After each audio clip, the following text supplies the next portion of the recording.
नमस्कार। आज हम भारत की संवैधानिक इतिहास के एक अहम बल्कि शायद सबसे ज्यादा चर्चित मामलों में से एक पर गौर कर रहे हैं। इंदिरा नेहरू गांधी बनाम श्री राजनारायण।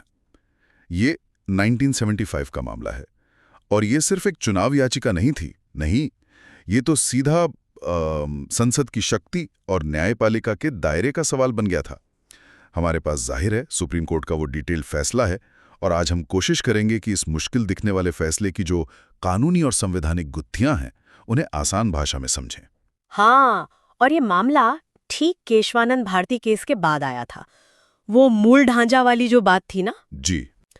तो कहानी शुरू होती है इलाहाबाद हाई कोर्ट से। उन्होंने तब की प्रधानमंत्री श्रीमती इंदिरा गांधी का जो लोकसभा चुनाव था रायबरेली से, उसे रद्द कर दिया, भ्रष्टाचरण मतलब करप्ट प्रैक्टिसेस के आधार पर। हाँ, और उसमें जो मुख्य बातें थीं वो दो थीं। एक तो यशपाल कपूर जो सरकारी अफसर थे, उनका रोल, कि क्या वो इस्तीफा देने से पहले ही उनके एजेंट की तरह काम कर रहे थे। हाँ। और दूसरी बात थी सरकारी मशीनरी का इस्तेमाल, जैसे चुनाव के लिए मंच बनवाना, लाउडस्पीकर लगवाना, इस तरह की चीजें। अच्छा, तो हाई कोर्ट ने चुनाव रद्द किया, फिर मामला सुप्रीम कोर्ट गया होगा, जाहिर है। जी, अपील हुई सुप्रीम कोर्ट में। लेकिन इससे पहले कि सुप्रीम कोर्ट उस अपील पर सुनवाई शुरू करता, एक बहुत ही असाधारण एक्स्ट्राऑर्डिनरी चीज हुई। क्या? संसद ने संविधान में 39वां संशोधन पास कर दिया। ओ, मतलब कोर्ट की सुनवाई से पहले ही? हाँ, बिल्कुल। और ये बड़ा नाटकीय मोड़ था। इस संशोधन ने एक नया अनुच्छेद आर्टिकल 329A जोड़ा संविधान में, और इसका जो क्लॉज 4 था, खंड 4, वो सबसे ज्यादा विवादित था। क्यों? ऐसा क्या था उसमें?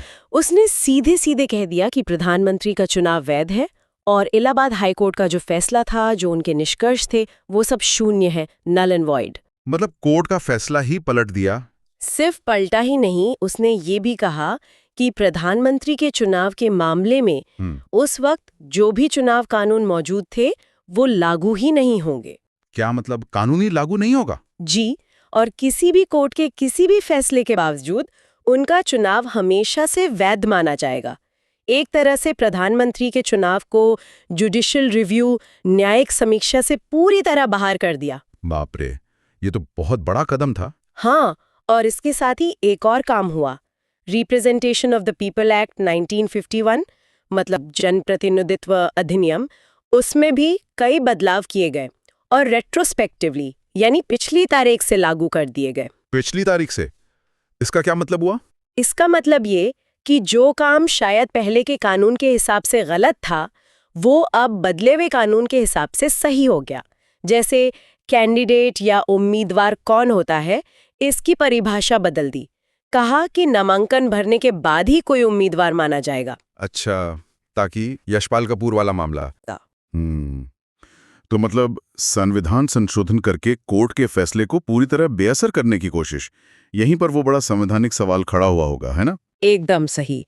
चुनौती यही थी कि क्या संसद अपनी संशोधन करने की शक्ति जो आर्टिकल 368 में है, उसका इस्तेमाल करके किसी एक खास केस का फैसला खुद सुना सकती है, वो भी बिना किसी कानून के आधार पर। हाँ, बिना किसी तय कानून या प्रक्रिया के। और क्या इसे जुडिशियल रिव्यू से बाहर रखा जा सकता है?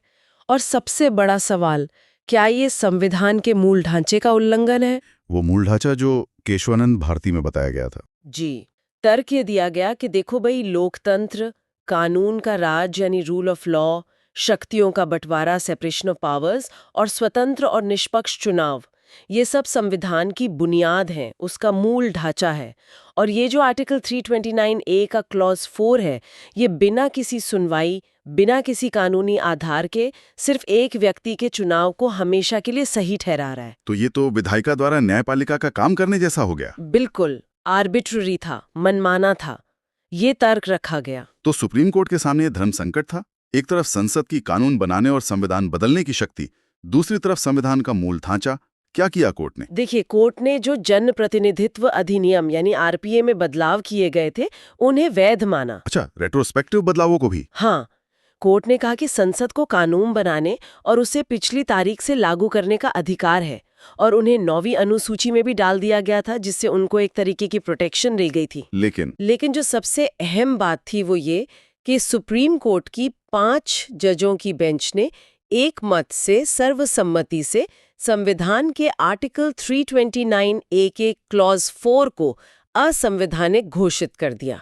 ओह, तो संशोधन का वो हिस्सा रद्द कर दिया। जी हाँ, कोर्ट ने माना कि ये clause 4 rule of law, separation of powers और जुडिशियल रिव्यू के सिद्धांतों का खुला उल्लंघन है और ये सिद्धांत संविधान के मूल ढांचे का हिस्सा हैं।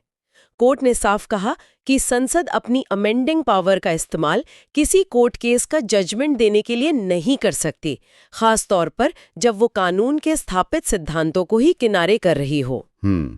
तो संक्षेप में कहें तो संसद संविधान बदल सकती है, कानून भी बदल सकती है, पिछली तारीख से भी लागू कर सकती है। हाँ, लेकिन वो संविधान की नींव, उसका जो बेसिक स्ट्रक्चर है, उसे नहीं ला सकती।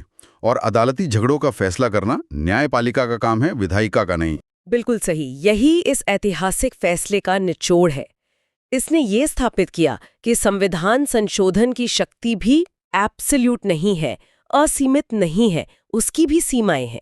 इसने हमारे लोकतंत्र, कानून के शासन और शक्तियों के संतुलन जैसे सिद्धांतों को बचाया। वाकई ये सोचना भी काफी गहरा है कि जब राजनीतिक माहौल बहुत तनावपूर्ण हो, तो ये जो संवैधानिक सीमाएं हैं और जो संसद की शक्ति है, इनके बीच का संतुलन कितना नाजुक हो जाता है।